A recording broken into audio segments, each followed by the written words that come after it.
స్త్రీ ఆధ్యాత్మిక శక్తి అనే కార్యక్రమానికి ప్రభువైన యేసుక్రీస్తు పేరిట మీ అందరికీ స్వాగతం.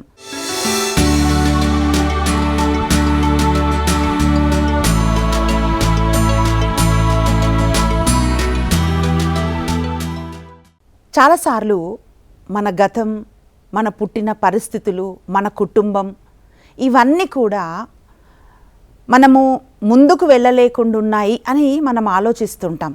అంటే మన గతం వల్ల మనకు మంచి భవిష్యత్తు ఉండదు అనే ఒక ఆలోచనలో అనేక మంది ఉంటారు. కానీ ప్రియులారా, వాక్యం ఏం పలుకుతుంది అనంటే, ఎవరైతే దేవుణ్ణి పట్టుకుంటారో ఎక్కడి నుండైనా సరే ఆ మనిషిని ఆ స్థితిలోంచి, ఆ గతిలోంచి లేపగలిగిన దేవుడు మనకున్నాడు అని ఒక స్త్రీ జీవితంలోంచి ఈరోజు మనం అనేకమైన అంశాలు ధ్యానించబోతున్నాం. ఆ స్త్రీ ఎవరు అనగా షేరా అని బైబిల్ చెప్తుంది. షేయరా అంటారు కొంతమంది, షేరా అంటారు. అయితే ఈ స్త్రీ జీవితము అనేకమైన ఆధ్యాత్మిక పాఠాలను మనకు నేర్పిస్తుంది. రాజుల దినచర్యలు మొదటి గ్రంథము 7వ అధ్యాయంలో మనం చూసినట్లయితే, అంటే ఫస్ట్ క్రానికల్స్ చాప్టర్ 7లో మనం చూస్తే ప్రియులారా, అక్కడ అందరి వంశావళులు రాయబడి ఉన్నాయి. వంశావళులు అనగానే ప్రత్యేకంగా పురుషుల పేర్లు మాత్రమే రాస్తారు. కానీ గమనించదగ్గ ఒక విషయం ఏంటంటే, ఈ పురుషులందరి పేర్ల మధ్యలో ఒక స్త్రీ పేరును మనం చూస్తున్నాం. ఆమె షేరా. ఈమె ఎవరు అని ఈమె బ్యాక్గ్రౌండ్ మనము పరిశీలన చేస్తే ప్రియులారా, యోసేపుకి 2 కుమారులు ఉన్నారు, మనెషా, ఎఫ్రాయిము అని. మనెషా అనగా దేవుడు నన్ను మర్చిపోజేసెను అని అర్థం. అంటే యోసేపుకి 2 కుమారులు, ఐగుప్తులో 2 కుమారులు పుట్టారు. మొదటివాడి పేరు మనెషా అని పెట్టాడు యోసేపు. ఎందుకంటే తన గత జీవితం అంతా కూడా బాధకరము, అన్నలు మోసం చేశారు, అమ్మేశారు. పోతిఫర్ భార్య అన్యాయంగా తనపైన నిందలు వేసినప్పుడు తను జైలుకి వెళ్ళాడు. ఇటువంటి చాలా భయంకరమైన గతం యోసేపుకుంది. మీరు గమనించాలండి, భయంకరమైన గతం యోసేపుకున్నది.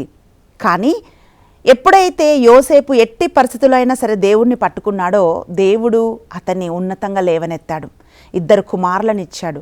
మొదటి కుమారుడి పేరు మనెషా అని పెట్టాడు యోసేపు. మనెషా అంటే నేను మర్చిపోయేటట్టు నా దేవుడు చేశాడు, నా గతాన్ని నేను మర్చిపోయాను అని తన కుమారుడికి నామకరణం చేశాడు. బహుశా ఆ కుమారుడిని పిలుస్తున్నప్పుడల్లా నేను మర్చిపోయాను, నా గతం ఇట్లుండేది, ఈరోజు నన్ను ఇట్లు ఉంచాడు అని కృతజ్ఞతగా యోసేపు పెట్టుకొని ఉండొచ్చండి. 2వ కుమారుడి పేరు ఆయన ఎఫ్రాయిము అని పెట్టాడు. ఎఫ్రాయిము అనగా అభివృద్ధి, ఫ్రూట్ఫుల్ అని అర్థము ప్రియులారా. అంటే ఇక పైన నేను వృద్ధి చెందుతాను అనే యోసేపు ఒక చక్కటి పేరును తన కుమారుడికి పెట్టాడు.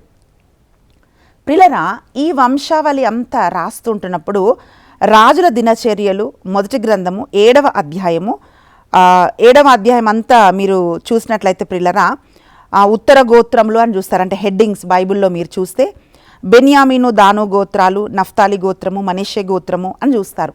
కిందకి మీరు వెళ్ళినట్లయితే 7వ అధ్యాయము 20-21 నుండి మీరు కింద వచనాలు చూస్తే అక్కడ హెడ్డింగ్ ఏముంటుందంటే ఎఫ్రాయిము అని ఉంటుందండి. అంటే ఈ ఎఫ్రాయిము గోత్రం గురించి అక్కడ రాయబడి ఉంది. అదంతా మనం చదవట్లేదండి. అయితే ఎఫ్రాయిము గోత్రంలో ఎఫ్రాయిము కుమారులు ఎవరు, ఎఫ్రాయిము కుమారుల కుమారులు ఎవరు, అంటే వాళ్ళ మనమడులు ఎవరు, ఆ వంశంలో ఎవరెవరు పుట్టారు అని అలా అన్నీ కూడా అక్కడ రాయబడి ఉంటుంది.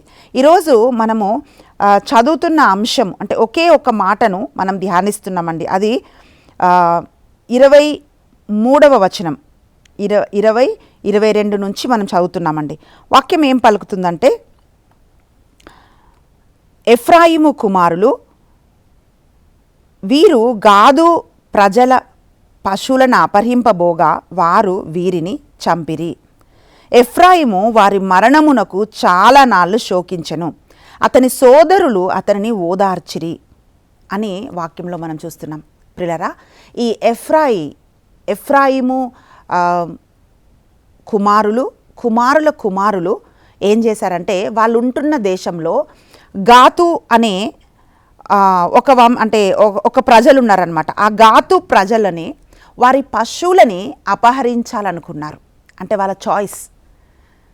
అభివృద్ధి అని ఒక నామకరణం వాళ్ళు ఉంది. కానీ వాళ్ళు చేసిన ఒక రాంగ్ చాయిస్, వాళ్ళు తీసుకున్న ఒక తప్పుడు నిర్ణయం ఏమైందంటే, ఈ గాతు ప్రజలు ఎఫ్రాయిము కుమారులని, ఎఫ్రాయిము కుమారుల కుమారులని అంటే మనమల్లని అందరినీ కూడా ఒకేసారి సంహరించారంట, ఒకేసారి చంపేశారన్నమాట.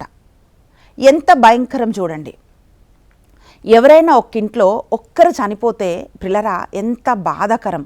అంటే అందరూ ఏడుస్తున్నప్పుడు ఎవరిని ఓదార్చాలో అర్థం కాదు. కానీ ఇక్కడ ఈ కుటుంబ పరిస్థితి ఏంటి అంటే పిల్లరా, ఒకేసారి ఎఫ్రాయిము కుమారులు మనమల్లు కూడా అందరూ ఒకటేసారి మరణించారు. అంటే చూడండి, ఒక్క డెడ్ బాడీ ఉంటేనే ఎంత దుఃఖకరంగా ఉంటుంది ఆ ఇంటి పరిస్థితి చూస్తే. వాళ్ళని ఎలా ఓదార్చాలో అర్థం కాదు. కానీ అక్కడ మనం చూసినట్లయితే పిల్లరా, అందరూ అంటే కుమారులు మనమళ్ళు అందరూ కూడా చనిపోయి శవాలై ఉండగా ఎఫ్రాయిమును ఎట్లా ఓదార్చాలో అర్థం కాకున్నప్పుడు తమ సహోదరులు వచ్చి ఎఫ్రాయిమును ఓదార్చారంట. ప్రియ సహోదరి, ఈరోజు ఈ వాక్యం వింటుండగా ఎందుకు ఇది ప్రత్యేకంగా మనము ధ్యానిస్తున్నాము అని అంటే, ఆ ఇంటి పరిస్థితి మనకు అర్థం కావాలి. అప్పుడే ఈ వాక్యం యొక్క గొప్పతనం అర్థమవుతుంది. మా అత్త మామ ఇద్దరు కూడా ఆ సువార్త సేవ చేసి ఇంటికి తిరిగి వస్తుంటున్నప్పుడు పిల్లరా, వాళ్ళు యాక్సిడెంట్లో మరణించారు. నా భర్త నాకు ఇది వివరిస్తూ ఉంటున్నప్పుడు, చాలాసార్లు అని చెప్తున్నప్పుడు నాకు కళ్ళలో కన్నీళ్ళు వస్తాయి. ఆయన ఏం చెప్పాడంటే, వాళ్ళ అమ్మ నాన్న ఇద్దరు బైక్లో వాళ్ళ చెల్లిని కూర్చోబెట్టుకొని బైక్లో వాళ్ళు సువార్త చెప్పి వస్తూ ఉంటే, మా ఆయన ఇంకా కొంతమంది టీం మెంబర్స్ అందరూ వాళ్ళు బస్సులో ప్రయాణం చేస్తున్నారంట. ప్రయాణం చేస్తూ ఉంటున్నప్పుడు బస్సు ఆగిపోయింది, చాలా ట్రాఫిక్ ఉంది అని చాలా అందరూ ఇంకా ట్రాఫిక్ ఆగిపోతే హార్న్ కొడుతూ మనుషులందరూ ఇంకా కొంతమంది అరే ఎందుకు ఆగిందని చూస్తే ఏదో యాక్సిడెంట్ జరిగింది అని ఆ బస్సులోంచి అందరూ కిందికి దిగి చూస్తున్నారంట. అయితే ఇంతసేపు అయిందేంటి, నేను కూడా దిగి చూస్తానని నా భర్త కూడా ఆ బస్సులోంచి కిందికి దిగి చూసినప్పుడు ఆ రోడ్డు మీద చనిపోయి ఉన్నది ఎవరో కాదండి, అమ్మ నాన్న ఒకేసారి ఆ రోడ్డు యాక్సిడెంట్లో చనిపోయి రోడ్డు పైన ఉన్నారంట. అది చూసినప్పుడు నా భర్త షాక్ అయిపోయాడంట. అంటే ఎవరిదో యాక్సిడెంట్ అని ఏమైందో చూద్దామని దిగినప్పుడు ఊహించని విధంగా ఇద్దరు ఆన్ ద స్పాట్ చనిపోయి రోడ్డు పైన పడున్నప్పుడు అది చూసి వాళ్ళు షాక్ అయిపోయారు. వాళ్ళ చెల్లి కూడా ఆ బైక్ మీదనే ఉంది. అయితే ఆమె సైడ్కి పడిపోయింది, ఒక చిన్న దెబ్బలతో ఆమె బ్రతికింది. అక్కడ మా చెల్లి కూడా చనిపోయిందా అని వెతుకుతున్నప్పుడు ఆమె మాత్రం బ్రతికింది. ఇద్దరు తల్లిదండ్రులు స్పాట్లో చనిపోయారండి. అది జ్ఞాపకం చేసుకున్నప్పుడల్లా వాళ్ళ కళ్ళల్లో కన్నీళ్ళు వస్తాయి. కారణం ఏంటంటే ఒకరు చనిపోతేనే తట్టుకోలేం. అయితే ఇద్దరు ఎట్ ఏ టైం చనిపోయినప్పుడు వచ్చిన వాళ్ళకి, నా భర్త చెప్తుంటాడు, వచ్చిన వాళ్ళకి అర్థం కావట్లేదు మా అమ్మని చూసి ఏడవాలా మా నాన్నని చూసి ఏడవాలా అని ఆయన ఆ సంఘటన చెప్తున్నప్పుడు ఆ హృదయం పిండేస్తుందండి. పిల్లరా, ఇక్కడ ఈ ఎఫ్రాయిము పరిస్థితి ఏంటి అంటే, కుమారులు అందరూ చనిపోయారు.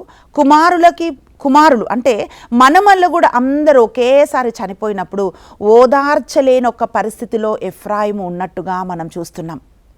అయితే వాక్యం ఏం పలుకుతుందంటే 7వ అధ్యాయము అదే వచనంలో మనం చూస్తే పిల్లరా, 22వ వచనం, ఎఫ్రాయిము వారి మరణమునకు చాలా నాళ్ళు శోకించెను, అతని సోదరులు అతనిని ఓదార్చిరి. అటు తర్వాత ఎఫ్రాయిము భార్యను కూడగా ఆమె గర్భవతి అయి ఒక కుమారుణ్ణి కనెను.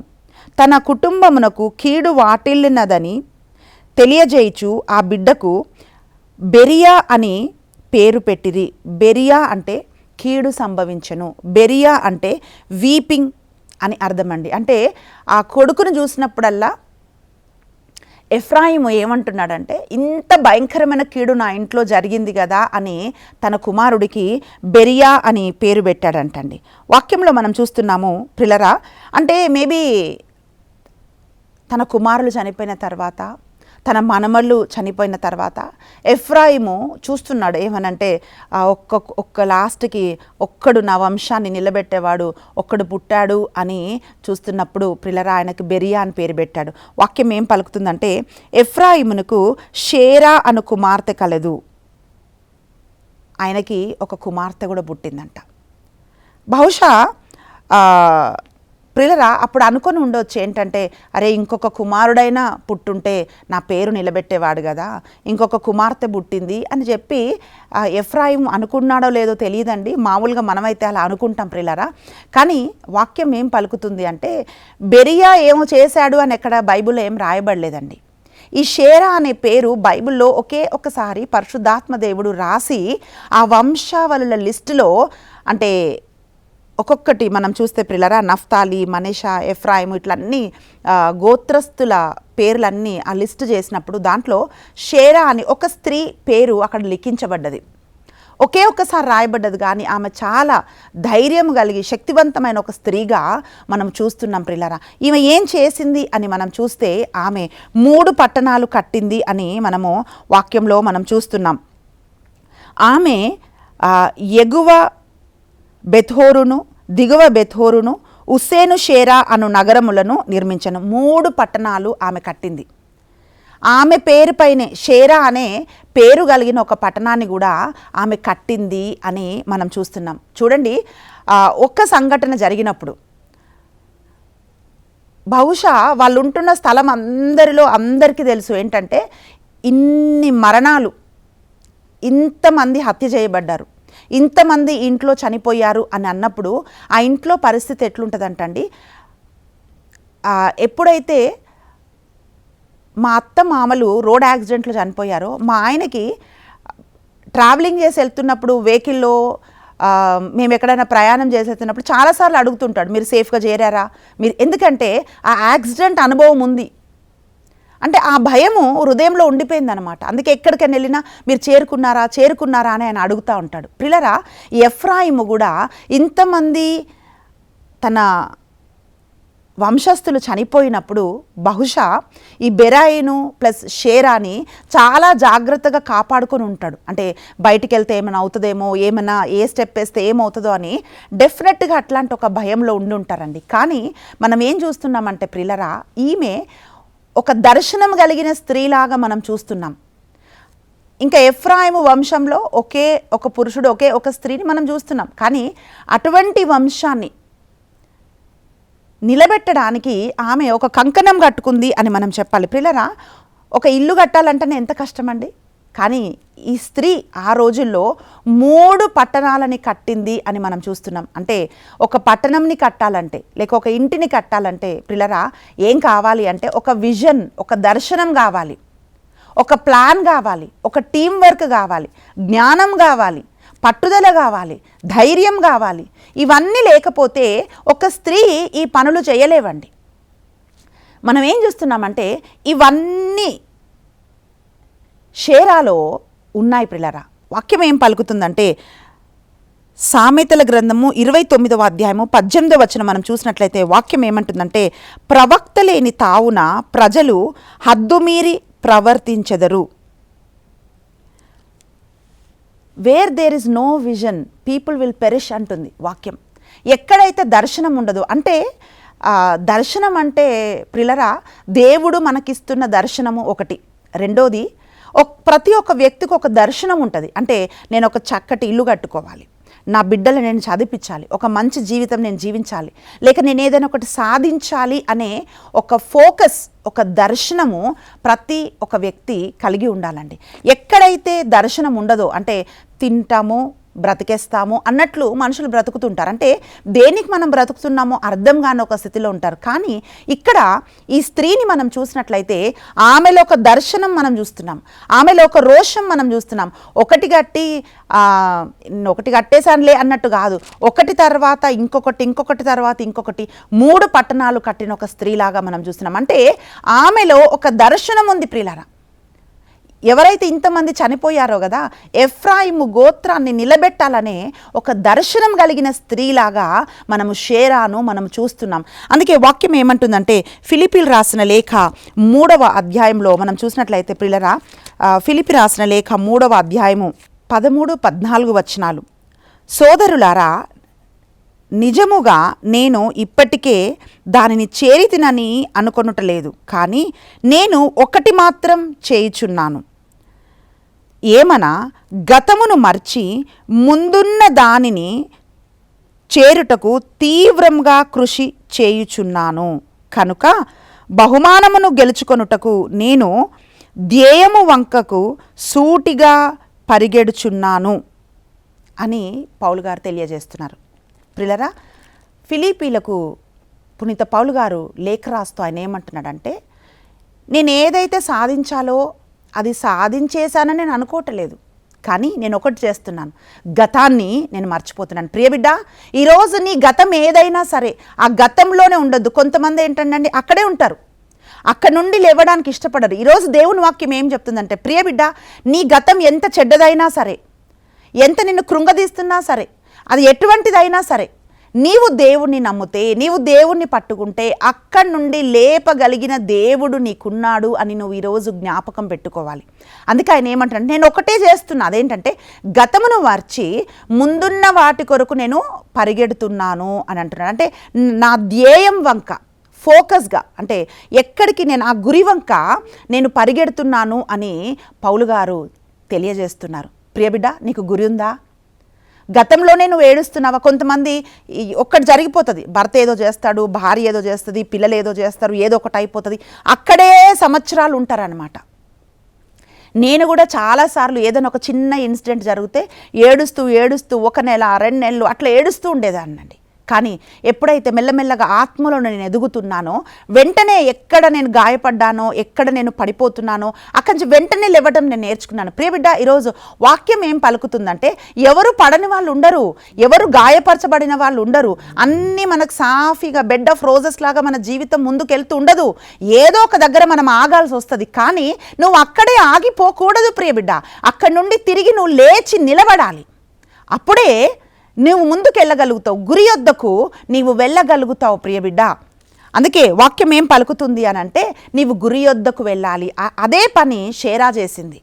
రెండోదిగా మనం ఏం చూస్తున్నామంటే, అలా లేవాలి, అలా ముందుకు వెళ్ళాలి అంటే మనకు ఉండాల్సింది ఏంటో తెలుసా అండి? విశ్వాసం.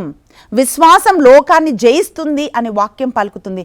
ఆమెలో ఉన్న ఒక గొప్ప సంపద అని, నేను ఎందుకు సంపద అని చెప్తున్నట్టండి, విశ్వాసమే ఒక మనిషిని నడిపిస్తుంది. వాక్యం అంటుందంటే విశ్వాసమే లోకాన్ని జయింపజేస్తుంది. హెబ్రీయులకు రాసిన లేఖ 11వ అధ్యాయం 1వ వచనంలో మనం చూసినట్లయితే, విశ్వాసం అనున్నది నిరీక్షింపబడుచున్న వాటి యొక్క నిజస్వరూపమును అదృశ్యమైనవి ఉన్నట్టుగా రుజువై ఉన్నది అంటుంది. విశ్వాసం ఏం చేస్తుందంటే, మనం ఏదైతే నిరీక్షిస్తున్నామో, ఏదైతే జరుగుతుందని ఒక హోపుతో ఉన్నామో అది ఉన్నాయి అని మనం నమ్ముతాం. ప్రియబిడ్డ, కంటికి కనిపించనిది ఉన్నది, అది జరుగుతుంది అని నమ్మడమే విశ్వాసము అని ఒక మంచి చక్కటి డెఫినేషన్ బైబిల్ మనకిస్తుందండి. పరిస్థితులు నీకేం చెప్తాయి తెలుసా? నువ్వు ఇంకా ఏం చేయలేవు, నువ్వు పడిపోతావు, వెనకెళ్ళిపోతావు, వాళ్ళు అలా అనుకుంటున్నారు, వీళ్ళు ఇలా అనుకుంటున్నారు, అలా జరుగుతుంది, ఇలా జరుగుతుంది అని రకరకాల ఆలోచనలు, రకరకాలవి పరిస్థితులు మనని కృంగదీస్తూ ఉంటాయి. కానీ విశ్వాసం ఏం చెప్తుంది అంటే, అందరూ చూడలేనిది నువ్వు చూడగలుగుతావు, అందరూ నమ్మలేనిది నువ్వు నమ్మగలుగుతావు, అందరూ నిరాశలో ఉంటే నీకు ఒక ఆశ ఉంటుంది, నీకు ఒక హోప్ ఉంటుంది ప్రియబిడ్డ. అదే విశ్వాసం, అది నిన్ను నడిపిస్తుంది. మూడవదిగా మనం ఏం చూస్తున్నామంటే, ఈ స్త్రీ జీవితంలో చూస్తున్న 3వ లక్షణం ఏంటంటే ప్రియులరా, ఆమె జ్ఞానం కలిగిన స్త్రీగా మనం చూస్తున్నాం. జ్ఞానవంతురాలు తన ఇల్లు కట్టును అని సామెతల గ్రంథం 14వ అధ్యాయం 1వ వచనం చెప్తా ఉంది. అంటే ఈ జ్ఞానం మనం కలిగి ఉంటే కట్టే బిడ్డలుగా మనం ఉంటాం. యాకోబు రాసిన లేఖ 1వ అధ్యాయం 5వ వచనంలో ఏమంటుందంటే, నీకు జ్ఞానము కొదవగా ఉంటే నువ్వు అడిగితే నేను నీకు జ్ఞానం ఇస్తాను అంటున్నాడు. ప్రియబిడ్డ, నీ ఇల్లు కట్టుకోవాలంటే నీకు జ్ఞానం కావాలి, నీ జీవితం కట్టుకోవాలంటే నీకు జ్ఞానం కావాలి. అయితే ఈ షేరా పరలోక జ్ఞానం కలిగిన స్త్రీలాగా ఉంది. ఎందుకంటే ఈ లోక జ్ఞానం చాలాసార్లు మనల్ని ముందుకు నడిపించలేదండి. కానీ ఎప్పుడైతే పరలోక జ్ఞానంతో మనం నింపబడతామో ఆ జ్ఞానం మనల్ని ముందుకు నడిపిస్తుంది. వాక్యం పలుకుతోంది యాకోబు రాసిన లేఖ 3వ అధ్యాయము 15వ వచనంలో మనం చూసినట్లయితే వాక్యం ఇట్లా తెలియజేస్తూ ఉందండి. యాకోబు రాసిన లేఖ 3వ అధ్యాయము 15వ వచనం ఇలా అంటుంది, ఇట్టి వివేకం, దివ్య జ్ఞానము అని హెడ్డింగ్ చూస్తున్నాం మనం దానికి. ఇట్టి వివేకము పరలోకం నుండి దిగి వచ్చినది, కాదు, అది లౌకికము, భౌతికము, పైశాచికము. ఏలయనగా అంటే కింద మనం చూస్తున్నామండి 17వ వచనంలో మనం చూస్తే, కానీ దివ్యమగు వివేకము స్వచ్ఛమైనది, అంతేకాక అది శాంతిప్రదమైనది, మృదువైనది, స్నేహపూర్వకమైనది, అది కనికరముతో నింపబడినది, సత్కార్యప్రదమైనది అని ఇలా ఒక పెద్ద లిస్ట్ మనం చూస్తున్నాం. అంటే పరలోక జ్ఞానంతో మనం నింపబడినప్పుడు ఇలాంటి ఒక జ్ఞానంతో మనం నింపబడతామంట. ఈ షేరాని మనం ఏం చూస్తున్నామంటే శాంతిప్రదమైనది. అప్పటి వరకు ఆ కుటుంబంలో శాంతి లేదు, అప్పటి వరకు ఆ కుటుంబంలో ప్రిలర ఆనందం లేదు, అప్పటి వరకు ఆ కుటుంబంలో అభివృద్ధి లేదు. ఎఫ్రాయిము అనగా అభివృద్ధి, కానీ నిజంగా చూస్తే అభివృద్ధి లేదండి. అభివృద్ధి లేని ఆ కుటుంబంలో అభివృద్ధి పొందటానికి, ఆ వంశాన్ని నిలబెట్టడానికి షేరా కారకురాలుగా మారిపోయింది. ప్రియ సహోదరి, ఈరోజు నేనేం చేయలేనని నువ్వు అనుకుంటున్నావా?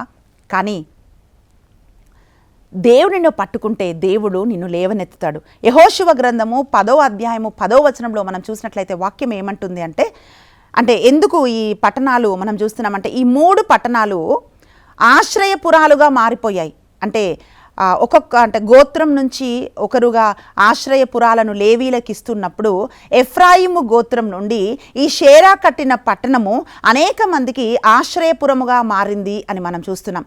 యెహోషువ గ్రంథము 10వ అధ్యాయము 10వ వచనం నుండి మనం చూసినట్లయితే ప్రిలరా వాక్యం ఏం పలుకుతుందంటే, ఇజ్రాయేలు ప్రజలు ప్రయాణమై వెళ్తుంటున్నప్పుడు గిబియోనులకు అర్థమైంది, ఇజ్రాయేలు ప్రజలు మాపైన యుద్ధం చేస్తే మేము గెలవలేమని చెప్పి వాళ్ళు పాత బట్టలు వేసుకొని, పాత చెప్పులు వేసుకొని యెహోషువతో సంధి చేయడానికి వెళ్ళి అయ్యో వీళ్ళు చాలా దూరం నుంచి ప్రయాణం చేసి వస్తున్నారేమో అని చెప్పి వాళ్ళతో సంధి చేసుకున్న తర్వాత అప్పుడు యెహోషువకి ఏం అర్థమైందంటే, వీళ్ళు ఎక్కడి నుంచో దూరం నుంచి వస్తున్న వాళ్ళు కాదు, ఇక్కడే పక్కన ఉన్న వాళ్ళు అని చెప్పి యెహోషువకు అర్థమైంది. కానీ యెహోషువ మాట ఇచ్చాడు, వాళ్ళతో సంధి చేశాడు కనుక వాళ్ళని ఏమీ చేయలేకపోయాడు. ప్రిలరా, ఎప్పుడైతే యెహోషువ వీళ్ళతో సంధి చేసుకున్నాడు అని అమోరియో రాజులకు తెలిసిందో, వాక్యంలో మనం ఏం చూస్తున్నామంటే యెహోషువ గ్రంథము 10వ అధ్యాయంలో మీరు చూసినప్పుడు 5 మంది రాజులు ఈ గిబియోనుల మీదకి యుద్ధాన్ని ప్రకటించారంట. ఎందుకంటే మీరు మన శత్రువులైన ఇజ్రాయేలు ప్రజలతో వెళ్ళి మీరు సంధి చేసుకుంటారా, అయితే వీళ్ళందరినీ ఎలాగైనా నాశనం చేయాలని చెప్పి ఈ అమోరియు రాజులు 5 మంది గిబియోనీల మీదకి యుద్ధాన్ని ప్రకటించినప్పుడు గిబియోనీలు వెళ్ళారు. గిల్గాకు వెళ్ళి యెహోషువతో చెప్తున్నారనమాట. వాక్యం పలుకుతుందండి, మీరు ఇది చదివితే మీకు అర్థమవుతుంది ప్రియులారా.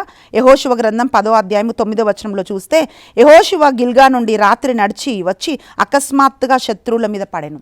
వీళ్ళు యెహోషువ వెళ్ళి సహాయం అడిగారు. అయితే ఆయన గిల్గా నుండి గిబియోనుకు బయలుదేరి వచ్చి ఈ అమ్మోరీలతో యుద్ధం చేస్తున్నాడండి.